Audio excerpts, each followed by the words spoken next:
Imagine que alguém vai ao médico e quando chega no médico, o médico pergunta: "O que você tem?" E a pessoa diz: "Eu não quero dizer." Vamos dizer que esse paciente esteja com dores e não quer dizer onde estão suas dores.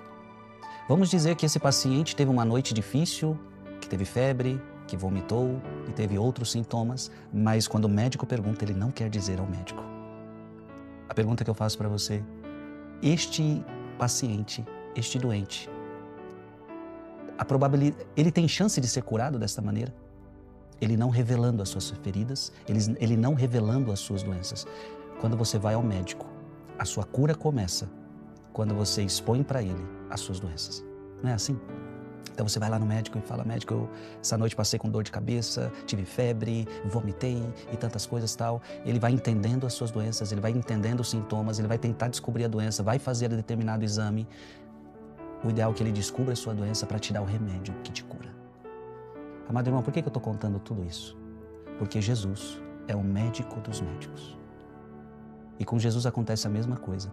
Se eu não tiver coragem de expor para Jesus as minhas doenças, se eu ficar escondendo as minhas doenças, como serei curado?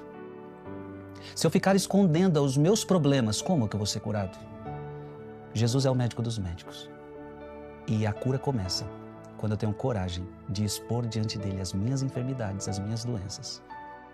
Alguém pode já dizer: "Ah, mas Deus é diferente do médico. O médico precisa que a gente fale para que ele saiba." De Deus não.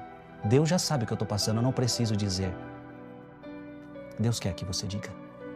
Lembre-se daquele cego aonde Jesus pergunta para ele: "O que queres que eu te faça?" Jesus estava vendo ele cego, mas Jesus queria ouvir da boca dele. Hoje, na meditação de hoje, nós vamos aprender a se colocar diante de Jesus como doente. Hoje nós vamos aprender que Jesus quer nos dar um remédio para curar as nossas doenças, as nossas feridas. Em nome do Pai, do Filho e do Espírito Santo. Amém. Lucas capítulo 18, versículo de 9 a 14. Naquele tempo, Jesus contou esta parábola para alguns que confiavam na sua própria justiça e desprezavam os outros. 2 homens subiram ao templo para rezar, um era fariseu, o outro cobrador de impostos.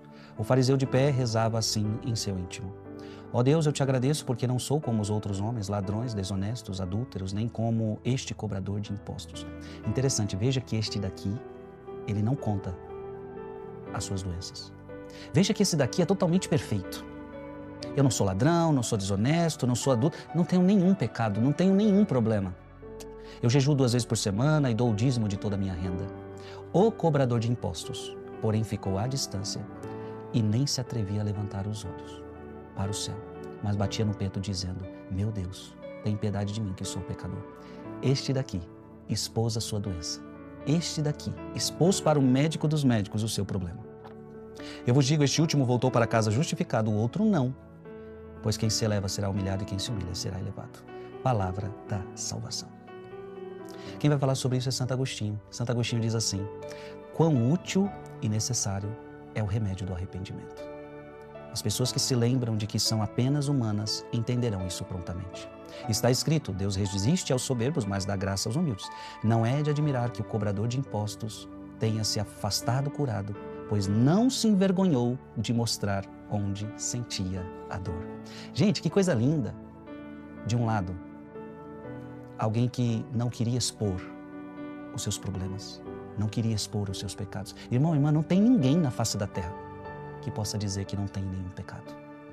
Já convido você a abrir sua Bíblia em 1 João capítulo 1, versículo de 8 a 9. "Se dizemos que não temos pecado, enganamo-nos a nós mesmos e a verdade não está em nós."